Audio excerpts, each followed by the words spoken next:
Welcome to Vlogz Automotive Podcast, a hybrid call-in talk show where you, the viewer or listener of the Vlogz YouTube channel, can tune in and listen to the latest in automotive news and happenings within the automotive space. I'm Mario Gear. Want to be a part of the show? It's easy. Just call our show voicemail hotline at 805-419-5129 any time of the day of the week before the following Thursday and leave a message. Or now just join us live via the Clubhouse app and come on stage and be a part of the show. This takes place every Thursday at 7 p.m. Eastern, 4 p.m. Pacific. If you're not already doing so, consider hitting that subscribe button, hitting that thumbs up, share this out, and tell your family and friends. So sit back, crack open the cold one, and enjoy the show.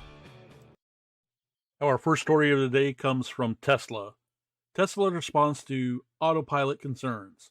Tesla is defending its Autopilot and full self-driving capabilities in response to criticism from U.S. lawmakers, saying that the features, quote, enhance the ability of our customers to drive safer than the average driver, end quote. In a letter to two senators, a Tesla executive noted that the systems require, quote, constant monitoring and attention of the driver, end quote. U.S. officials argued that the, quote, misleading semantics are confusing to consumers. Tesla also faces a probe into its Autopilot features in Germany. Bullet point. Investigations are underway into a series of crashes involved in vehicles using the Tesla Autopilot system. On to our next story, also from Tesla. Tesla rushes to hike prices of some Model 3s, Model Y cars in the U.S. amid surging nickel prices. Tesla has raised the prices of some of its Model 3 and Model Y variants in the U.S. by $1,000 at the time when nickel has zoomed to record highs amid a supply squeeze caused by the Russian-Ukraine war. What happened? Tesla bumped up its price of its Model 3 long-range version to $51,990 with expected deliveries in May this year, the company's website showed. The Model Y long-range and performance versions are now priced at $54,940 and respectively, with a delivery timelines of September for the long-range edition and May for the performance edition. There's no change in prices for the Model 3's rear-wheel drive version. Tesla did not respond to news requests for comment outside of business hours. So there we have it. We'll have more links to this in the show notes. Our next story comes from Ford Motor Company. Ford splits EV into two separate units. Ford said it will divide legacy autos and EVs, its, quote, cash and profitability, end quote, engine into two separate units. A decision CEO Jim Farley called, quote, one of the biggest changes in our history, end quote. The company plans to break out financial results for each division, giving investors more insight into performance. Still, the move falls short of an EV spinoff, which some analysts have called for per CNBC. Farley will serve as president of the new unit, while ex-Tesla and Apple exec Doug Field will lead product creation. Bullet point. Ford also announced it will increase spending on EVs to $50 billion US through 2026, up from the $30 billion. Your EV could power your home. General Motors is partnering with Pacific Gas and Electric Company to create electric vehicles that can be used to back up electricity sources for homes during power outages. The bidirectional charging technology would help reduce the strain on power grids and prevent wildfires caused by power lines, while also driving the transition from non-renewable resources to electricity in the U.S. This idea isn't completely new. Ford last year unveiled an electric F-150 Lightning that can power a home for up to 3 days, and Tesla's Powerwall battery can also provide backup energy. GM is also building a $400 million battery production facility in Canada in partnership with South Korea company POSCO Chemical. Now my take on this.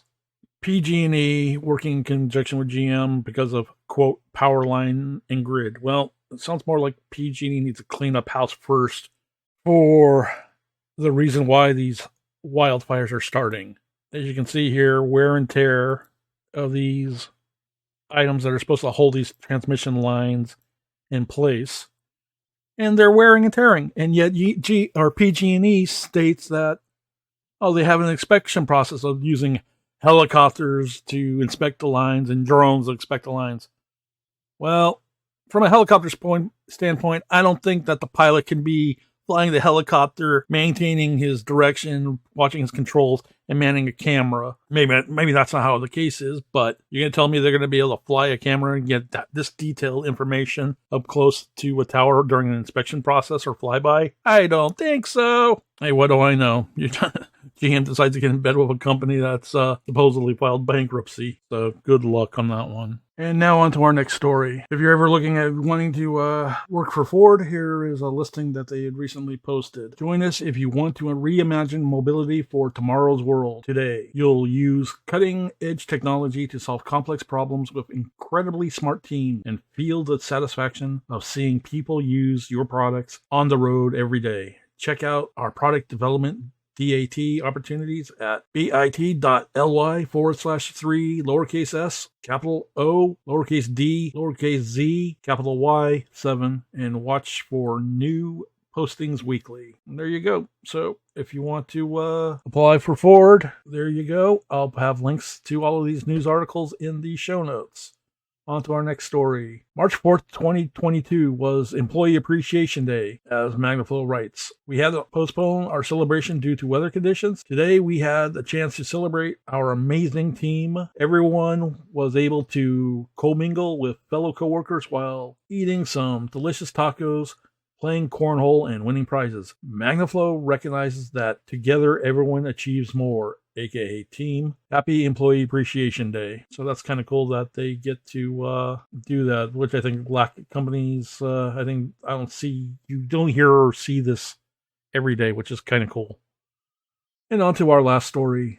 Jaguar's latest Gran Turismo speaks evokes of the D-Type. Jaguar has unveiled a new electric single-seater sports car, but only players of Gran Turismo 7 will be able to drive it, with a powertrain designed around 3 motors from the Formula E race series.